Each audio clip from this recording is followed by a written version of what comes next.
बिस्मिल्लाहिर्रहमानिर्रहीम। अस्सलाम वालेकुम क्लास। क्या हाल है? अच्छा बेटा, लास्ट टाइम जो हमने टॉपिक पढ़ा था आपको याद होगा, वो हमने एलसीएम के बारे में पढ़ा था। एलसीएम निकालना आपको आ चुका है। तो आज का जो हमारा टॉपिक है ग्रेड 5 मैथ का, वो है फ्रैक्शन। फ्रैक्शन के बारे में पढ़ेंगे हम। सबसे पहले तो हमें ये पता होना चाहिए फ्रैक्शन होती क्या है। बेटा, फ्रैक्शन का मतलब होता है तकसीम किया हुआ, यानी कि बहुत सारे या कम से कम दो हिस्से होते हैं किसी भी चीज़ के, और उन हिस्सों एक चीज़ को तकसीम किया हुआ होता है हिस्सों में। ठीक है, आप ऐसे ही समझ लो जैसे एक रोटी है तो हम उसको दो हिस्सों में तकसीम कर लें या चार हिस्सों में कर लें, तो वो टोटल जो हिस्से होते हैं उनको हम फ्रैक्शन बोलते हैं। ठीक है, आज जो हम पढ़ने जा रहे हैं फ्रैक्शन और उसकी टाइप्स। फ्रैक्शंस की बेटा तीन टाइप्स होती हैं। सबसे पहले हम बात करते हैं प्रॉपर फ्रैक्शन की। तीन होती हैं, प्रॉपर, इम्प्रॉपर और मिक्स फ्रैक्शन। तो जो प्रॉपर फ्रैक्शन होता है बेटा, उसमें दो चीज़ें होती हैं। कौन कौन सी? एक न्यूमरेटर और दूसरी डिनोमिनेटर। बेटा, जो प्रॉपर फ्रैक्शन होता है, याद रखना, जो उसके ऊपर वाला होता है न्यूमरेटर होता है वो छोटा होता है, और जो डिनोमिनेटर होता है वो बड़ा होता है। वो फ्रैक्शन को कैसे लिखते हैं आपको पता चल गया है। बटा की फॉर्म में लिखते हैं, 3/4 की फॉर्म में हमने लिखा हुआ है। तो ये हो गया प्रॉपर फ्रैक्शन, जिसका न्यूमरेटर छोटा हो और डिनोमिनेटर बड़ा हो। इसी तरह बेटा फ्रैक्शन की दूसरी टाइप है इम्प्रॉपर फ्रैक्शन। कौन सी है? Improper fraction. इम्प्रॉपर फ्रैक्शन में ये होता है जो इसका न्यूमरेटर होता है वो बड़ा होता है और जो डिनोमिनेटर है वो छोटा होता है। ठीक है, ये इम्प्रॉपर फ्रैक्शन होगी। इसी तरह बेटा तीसरी है मिक्स फ्रैक्शन। मिक्स फ्रैक्शन को हम कैसे पढ़ते हैं? 1 सही 3/4। अगर इंग्लिश में बोले तो हम 1 होल नंबर 3/5, लेकिन हम उर्दू में पढ़ेंगे इसको 1 सही 3/4, ताकि हमें पढ़ने में आसानी हो। तो अब देखो, तीन चीज़ें हमने पढ़ी, प्रॉपर फ्रैक्शन, इम्प्रॉपर फ्रैक्शन और मिक्स फ्रैक्शन। और फ्रैक्शन का जो ऊपर वाला पार्ट होता है उसको हम न्यूमरेटर कहते हैं और नीचे वाले पार्ट को डिनोमिनेटर कहते हैं। इसी तरह बेटा अब हम चलते हैं अपने क्वेश्चन की तरफ आज के। तो आपकी एक्सरसाइज नंबर 1 है फ्रैक्शन की, और उसमें क्वेश्चन नंबर 1 है। 1 का पार्ट नंबर ए है 1/2 जमा 2/4। 1/2 जमा 2/4। तो मेरा बेटा सबकी तवज्जो बोर्ड की तरफ होगी, वाइट बोर्ड की तरफ आप देखें। हम इसको सॉल्व करने की कोशिश करते हैं। अगर आपको एलसीएम की सही समझ आई हुई है तो ये कोई मुश्किल नहीं है, आप ऐसे ही समझेंगे जैसे आम जमा या तफरीक होती है। ये बेटा 1/2 है जमा 2/4 है। तो सबसे पहले हम इनका मतलब समझते हैं, ये 1/2 या 2/4 क्या होता है। तो बेटा मैंने यहाँ ना एक चीज़ बनाई हुई है, इसको सपोज हम कहते हैं ये है पिज़्ज़ा। क्या है?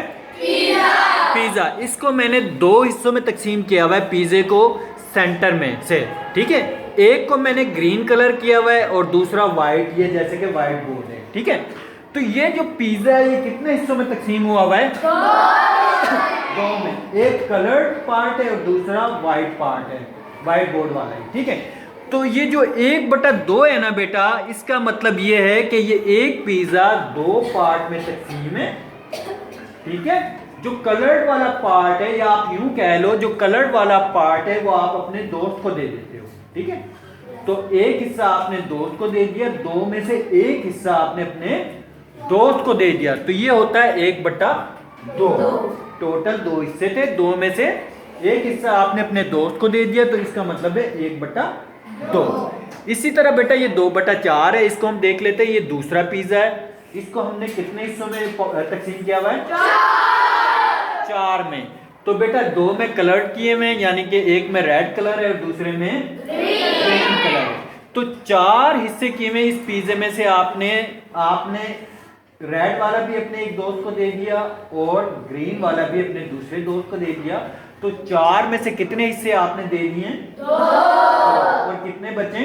2। 2 बच गए, 2 दे दिए।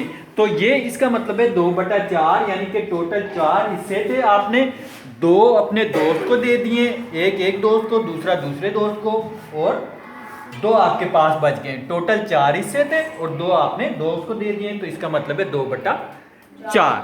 अब हम इसके सोल्यूशन की तरफ आते हैं कि इसको हमने सॉल्व कैसे करना है। तो बेटा ये 1/2 और 2/4, सबसे पहले इसका एलसीएम लेंगे। यहाँ पर हमने एलसीएम लिया हुआ है इसका 2 और 4 का। तो आपको पता है हम सबसे छोटे पार्ट से तकसीम करने की कोशिश करते हैं। तो 2 से हमने इसको तकसीम किया, क्या आया, 2 एक बार 2 और 2 2 बार 4। अब बच गया 2, तो फिर उसको करेंगे हम दोबारा से 2 से 2 एक बार 2। अब कितने फैक्टर्स बन गए इसके, कितने बन गए, यानी कि 2 ज़रब 2। ये एलसीएम निकालने का हमें पता है, 2 ज़रब 2, एलसीएम आ गया 4। अगर आपने एलसीएम निकाल लिया तो बड़ा इजी हो जाएगा क्वेश्चन। अब आपने क्या करना है, अब आपने क्या करना है, 4 एलसीएम है आपका, तो ऊपर वाली जो रकम है ना वो आपने ऐसे लिखनी है, 1 ज़रब, उसको ऐसे ही डाल देना है आपने, ठीक है। अब ये जो बटा में है ना, बटा में उसको, उससे आपने एलसीएम को डिवाइड करना है। अब 2 से 4 को डिवाइड करो, क्या आंसर आएगा, क्या आंसर आएगा, 2 2 2 बार 4। जो आंसर आएगा वो इसके साथ यहाँ लिख देना है, ठीक है। अब देखो सेंटर में किस चीज़ का साइन है, प्लस का, आपने प्लस यहाँ पर लगाया, और इसी तरह 2 ज़रब आपने ऐसे लिख दिया, ठीक है। अब जो इसके नीचे बटा है उससे भी आपने जो एलसीएम है उसको डिवाइड करना है। तो 4 से जब 4 को आप डिवाइड करोगे क्या आंसर आएगा, क्या आंसर आएगा, 4 एक बार 4। तो जो आंसर आया आपने यहाँ पर लिख दिया, ठीक है। अब आपने इसको मल्टीप्लाई कर देना है, 2 एक बार 2, फिर साइन बीच में कौन सा है, प्लस का, वो लगा दिया, फिर 2 एक बार 2, एलसीएम ऐसे ही नीचे आ जाएगा 4। तो ये 2 जमा 2 कितने बन गए, 4 बन गए ना बेटा। तो ये हमने 4 यहाँ लिख दिया, एलसीएम ऐसे ही हमारा नीचे आ रहा है, नीचे आ रहा है 4 का, ठीक है। तो 4/4 आ गया। अब आपने इसको डिवाइड कर देना है, दोनों एक जैसे हैं, तो 4 एक बार 4, 4 एक बार 4। तो आंसर क्या आ गया, आंसर आ गया 1। तो बेटा ये कितना आसान है, देखो कितना आसान है। अगर आपको एलसीएम लेना आता है तो आपको बिल्कुल इजी हो जाएगा। इसमें हमने पढ़ा है प्रॉपर फ्रैक्शन के बारे में, न्यूमरेटर के बारे में, डिनोमिनेटर के बारे में, इम्प्रॉपर फ्रैक्शन के बारे में, मिक्स फ्रैक्शन के बारे में, और फिर हमने ये क्वेश्चन कर लिया। अब आपको समझ आ गया है ना कि ये मतलब हमने किस तरह सॉल्व किया है। तो अब बाकी क्वेश्चन कर लोगे ना, ठीक है मेरे बेटा, कर लोगे, चलो ठीक है। अल्लाह हाफिज़, मिलते हैं नेक्स्ट वीडियो में।